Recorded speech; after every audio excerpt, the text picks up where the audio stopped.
We are here today at the Basslers house where we have recently installed a solar system, and unfortunately they are being sued by their homeowners association. The homeowners association has taken issue with the aesthetics of the solar panels on the house. The state of Illinois has a law in place that specifically prohibits HOAs from doing this.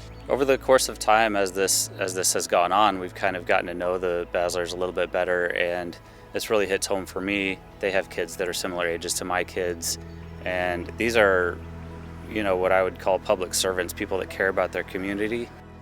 We are the Basslers, Jennifer and Mark, and we live in Belleville, Illinois, and we have two daughters, Delaney, who is 6, just finished kindergarten, and Emery, who is almost a year and a half. I'm a second grade teacher in an elementary school, and actually in the district that we currently live in. I'm a firefighter for the city of Belleville. I love my job. I love doing what I do. I just want to help people, and being a firefighter is a great way to do that. I got hurt at work a while back in early February, hurt my back. Had 2 back surgeries since then, with the last one being a back fusion. It's 3 months of not lifting anything over 20 pounds, which stinks because my daughter weighs 22 pounds, so I'm not supposed to lift her, so I'm missing out on that part of her life. We decided to invest in solar panels for our home that we moved into last March. Yep. Almost a little over a year ago now. And it's just been a rocky road since then. We wanted to be 100% efficient, and the only way for that to happen was if we would put the panels on the rear roof and the front roof, because we don't have a big roof facing the south. When we decided to do it, I looked into the Illinois law and compared it to the HOA covenants. And their original covenants, I believe, said no to solar, really. But then in 2011, Illinois came out with their own law, which gave the homeowners rights over the HOAs to have solar. It said that the HOA cannot prohibit a homeowner from having solar. The intent of the law, which is stated at the very top of the page when you look at the language, is to prohibit homeowners associations from doing this very thing. There's so many other houses in this neighborhood that would not be able to install solar panels based on the orientation of their house if this rule stands. We at EFS Energy, we take pride in the quality of work that we do, and we do as clean of an install as we can possibly do. As you can see, there's no conduit exposed. We run all the conduit internally inside the house. The design is very symmetrical, and honestly, you can't even hardly see it from where we're standing, which is the main argument of the HOA, is that it's too visible from the street. We thought we needed to get some more opinions on this, make sure we're not misunderstanding something. We had consulted with some other lawyers. We had a friend who was an attorney and consulted with her, and everyone kept telling us, no, you're interpreting this correctly. You should be fine. Their policy is definitely outdated. It doesn't sound like it complies with the law, and so we felt like we had we can move forward with this a little bit more. We have the law on our side.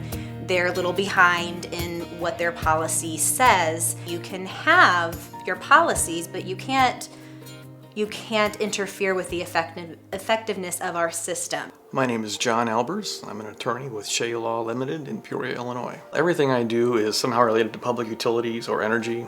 That's because prior to this, I was an administrative law judge at the Illinois Commerce Commission. So I spent about 18 years there. That's what I know, so that's what I do now in private practice. The Illinois Homeowners Energy Policy Statement Act does 2 things, basically. One, it prohibits a homeowners association from barring solar panels or doing anything that would have the effect of barring solar panels. The second thing that the statute does is it requires an HOA to have a written energy policy statement.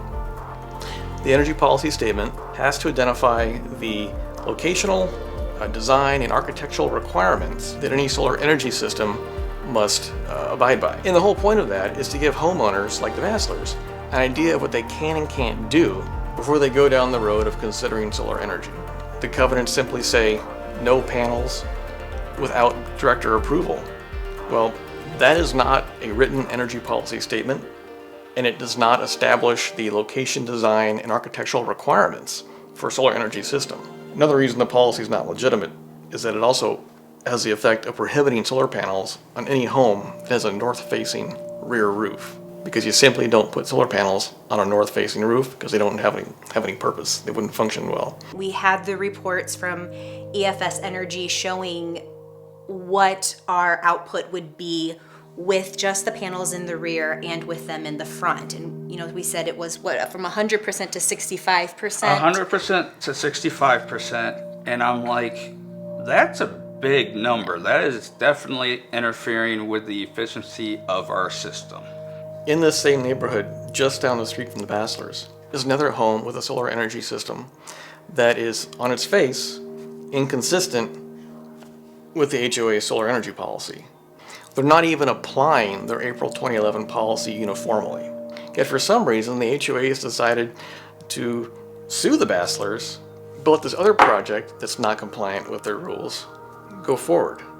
In addition to those problems, to make matters worse, the HOA is also seeking through its complaint an order by the judge requiring the Basslers to pay the HOA's legal fees. It's my speculation that the HOA was hoping that upon filing the complaint back in December, that the Basslers would give up and just follow their illegitimate rules.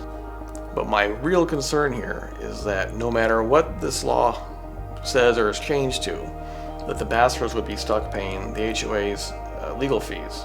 They usually say back injuries for firefighters are career enders. So I'm dealing with the back injury stress, which is still painful every day, part of the recovery, on top of the solar lawsuit, but we just want everything to get back to normal. It's really a shame that the homeowners association has decided to single this family out and cause them to incur tens of thousands of dollars in court fees for something so petty as the placement of solar panels on the roof. I think at this point it would be very helpful if folks would contact, local residents would contact the HOA and let them know how I feel about this. The HOA has singled out the Basslers apparently for some reason to try to enforce this illegitimate policy they had adopted several years ago, contrary to its own covenants. But on a broader sense, we need to have more homes with solar energy. The state of Illinois has a renewable energy goal of reaching 25% renewable energy by the year 2025, which clearly explains the rationale and the intent behind the law that prohibits HOAs from preventing people from putting solar on their houses. In the grand scheme of the world, that all of these things, solar power, pollinator gardens, rain barrels, recycling, they're all small when it's one person or when it's one family. But I think as those things gain popularity, or you realize this just becomes kind of second nature, more people take it to heart, and these are little things that we can do, that it does eventually make a big difference. That those things together make more than you could ever imagine, make change that you never would have thought possible.